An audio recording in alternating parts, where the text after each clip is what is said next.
Chapter 1. The Reluctant Heiress. The persistent beeping of her alarm slices through Bella Carter's dreams at precisely 5:30 a.m. She extends a slender arm from beneath her Egyptian cotton sheets, tapping the screen of her phone with practiced precision. The modest one-bedroom apartment fills with silence once more, darkness still clinging to the corners despite the faint promise of dawn through the blinds. Another day of pretending, she whispers to herself, running fingers through her chestnut hair as she sits up.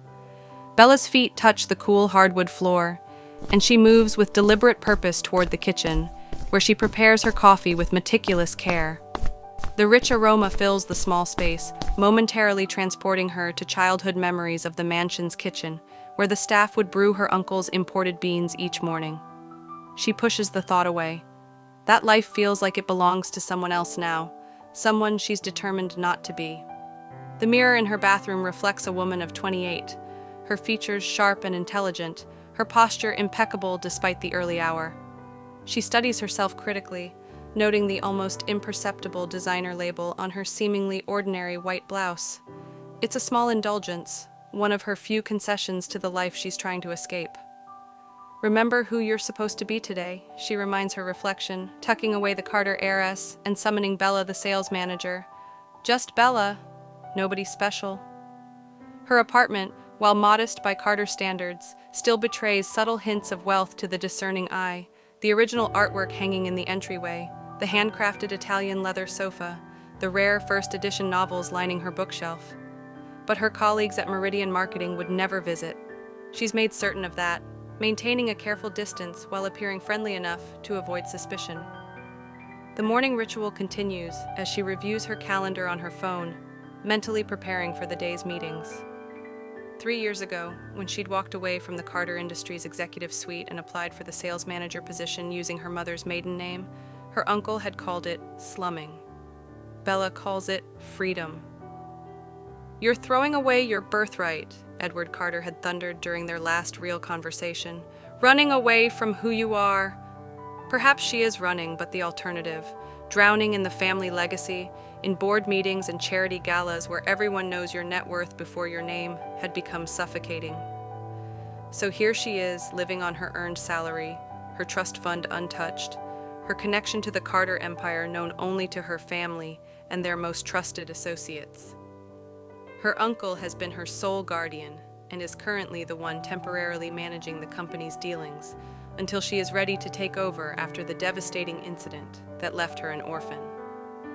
At 7:15 a.m., Bella locks her apartment door and makes her way to the elevator. Mrs. Abernathy from 4C is already inside, clutching her little terrier. "Good morning, Bella dear," the elderly woman says warmly. "Off to fight the corporate battles again?" "Someone has to keep the economy running, Mrs. A," Bella replies with a genuine smile. This is what she loves most about her new life. These authentic interactions unburdened by expectations or hidden agendas. "You work too hard," Mrs. Abernathy scolds gently. "A beautiful young woman like you should be enjoying life more." Bella merely shrugs, thinking how the woman would react if she knew that the beautiful young woman was heir to a fortune that could buy this entire building 100 times over. The thought amuses her as they reach the lobby. Outside, the September morning greets her with a crisp breeze. Bella walks the 4 blocks to the subway, her designer heels clicking against the pavement. She could easily afford a car and driver, but that would raise questions. The subway, with its crowded cars and diverse passengers, offers the perfect anonymity. "Morning regular?" asks the barista at the coffee cart near the station entrance. Bella nods, exchanging her $5 bill for a paper cup of steaming liquid that doesn't compare to what she brewed at home, but maintains her carefully crafted image. The subway ride passes in a blur of scrolling emails and mental preparation for the day ahead. When she emerges onto the street near the Meridian Marketing offices, she straightens her shoulders and steps into her role completely. Bella Carter, billionaire heiress, disappears entirely behind Bella Carson, competent but unremarkable sales manager. "There she is!" calls Ryan from the creative team as she walks through the office doors.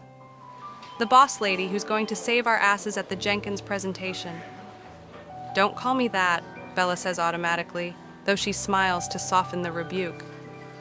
And the presentation will be fine if everyone did their part. Some of us were here until 9 getting those numbers right, says Mia, appearing at her desk with a stack of presentation folders, while others were out drinking with the new client liaison. She gives Ryan a pointed look. Market research, Ryan protests, placing a hand over his heart in mock offense. I was gathering valuable insights about their corporate culture.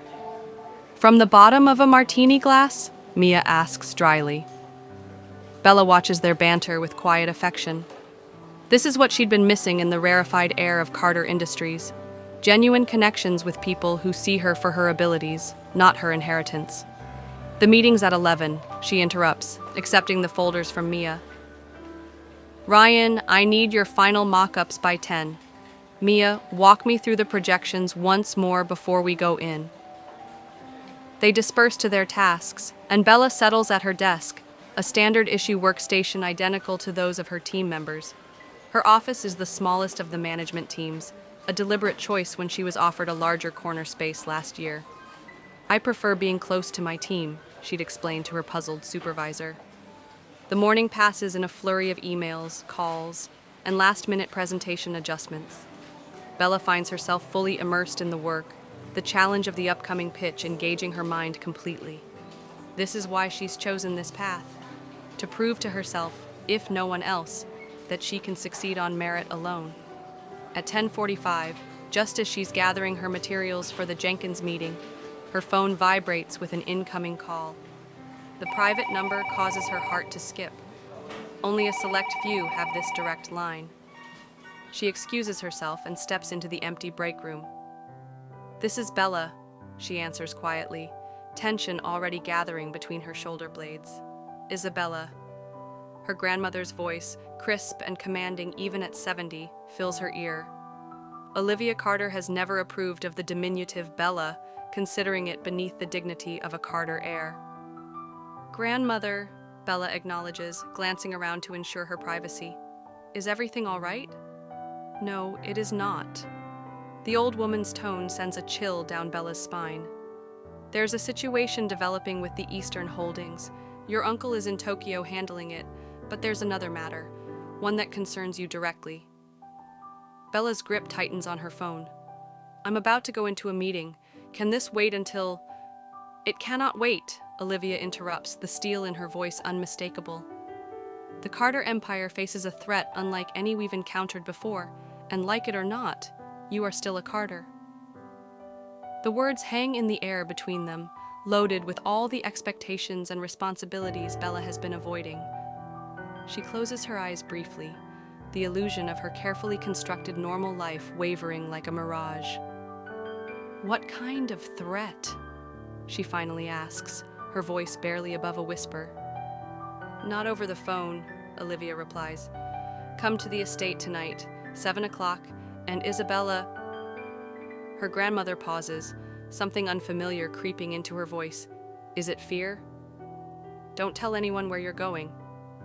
The line goes dead, leaving Bella frozen in place as her two worlds, the one she's built and the one she was born into, collide with devastating force.